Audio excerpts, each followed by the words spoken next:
Welcome to Telugu focus TV. నేను మీ శ్రీనివాస్ రెడ్డి. షర్మిల గారు కూటమి ప్రభుత్వం ముఖ్యంగా చంద్రబాబు నాయుడు గారి పైన కావచ్చు, అలాగే ఒక రైతు ఆక్వా రైతు ఆవేదనకు సంబంధించి చంద్రబాబు నాయుడు గారిని, మోడీ గారి పైన ఆమె చేసినటువంటి కామెంట్స్ నిజంగా ఇప్పుడు తెలుగు తమ్ముళ్ళకి కొంత ఆగ్రహానికి గురి చేశాయని కూడా చెప్పుకోవచ్చు. అయితే ఆక్వా రైతు బాధ చూస్తే కూడా మనకు కూడా అయ్యో అనిపిస్తుందని కూడా చెప్పుకోవచ్చు.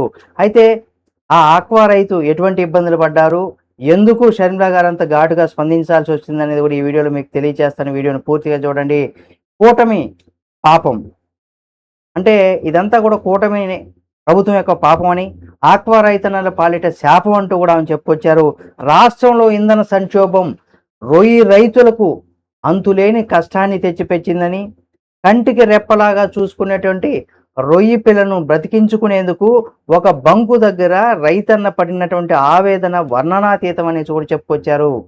అయితే 500 రూపాయల డీజిల్ కోసం ఆ రైతు రోధించినటువంటి తీరు చూసి కూటమి ప్రభుత్వం కూడా సిగ్గుపడాల్సినటువంటి అవసరం ఉందని కూడా చెప్పుకొచ్చారు ఆమె.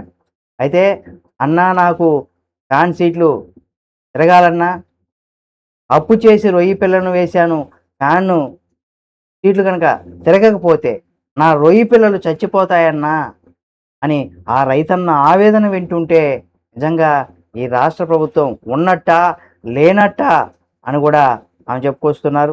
అయితే చంద్రబాబు గారి ఛాతిలో ఉన్నది గుండెనా బండనా? ఇది రైతన్నలను రక్షించే ప్రభుత్వమా భక్షించే ప్రభుత్వమా? ఇదేనా చంద్రబాబు గారి విజనరీ అనేసి కూడా ఘాటుగానే ఆమె ట్వీట్ చేశారు. దీన్ని అంటారా అద్భుతమైనటువంటి గుడ్ గవర్నెన్సీ అని కూడా ఆమె చెప్పుకొస్తున్నారు. అయితే రైతులతో కాళ్ళు పట్టించుకున్నటువంటి ఈ పాపం కూటమి ప్రభుత్వానికి తగలకపోదు అని కూడా ఘాటుగానే ఆమె ట్వీట్ చేశారు. ఎక్కడ లేని ఇంధన సంక్షోభం ఏపీలోనే ఎందుకు వచ్చింది?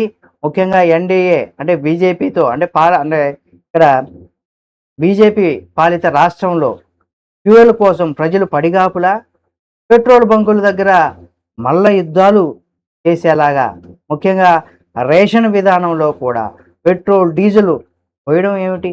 గతంలో ఎప్పుడైనా చూసారా? ఇది ఒక వింతగా ఉందన్న ధోరణిలో ఆమె చెప్పుకొస్తున్నారు. సరిపడేంత ఇంధనం ఉంటే దాదాపు 3000 బంకుల్లో నో స్టాక్ బోర్డు వాళ్ళకి ఎందుకున్నాయి? ఇదేనా రాష్ట్రం ప్రజలపైన, ముఖ్యంగా రాష్ట్ర ప్రజలపైన కేంద్రానికి ఉన్నటువంటి చిత్తశుద్ధి? ఇదేనా? పడి మోదీజీకి మద్దతు ఇచ్చేది ఎందుకేనా? బంకుల దగ్గర జనాలు అవస్థలు పడుతుంటే ప్రత్యక్షంగా అన్ని రంగాలపైన ఇంధన సంక్షోభం ఇక్కడ తీవ్ర పరిణామాలను చూపిస్తుంటే ఇంకా బీజేపీ భజన చేయడానికి మోదీ గారు తొత్తుగా ఉండడానికి చంద్రబాబు గారికి ఇక్కడ సిగ్గుపడాలంటూ కూడా ఘాటుగానే స్పందించారు. రాష్ట్రం పైన బీజేపీకి పట్టింపు లేదనడానికి ఇంధన సంక్షోభం ఒక నిదర్శనమని, వదంతులు నమ్మవద్దని కూడా చెప్పే బదులు ఇప్పటికైనా కళ్ళు తెరవండి చంద్రబాబు గారు అంటూ కూడా ఘాటుగానే షర్మిల గారు అటు మోడీ గారిని, ఇటు చంద్రబాబు నాయుడు గారిని, ముఖ్యంగా ఆ రైతు ఆవేదనకు సంబంధించి ఆమె ట్వీట్ చేయడం జరిగింది. ఇప్పుడు ఈ ట్వీట్ ఆ రైతు పడినటువంటి ఆవేదన సోషల్ మీడియాలో బాగా వైరల్ అయిందని కూడా చెప్పుకోవచ్చు. దీనికి సంబంధించి మీరు ఏమనుకుంటున్నారో కామెంట్ రూపంలో తెలియచేయండి. మరిన్ని వీడియోల కోసం మన Telugu focus TV channel subscribe చేసుకొని పక్కనే ఉన్న బెల్ బటన్ నొక్కడం మాత్రం మర్చిపోకండి.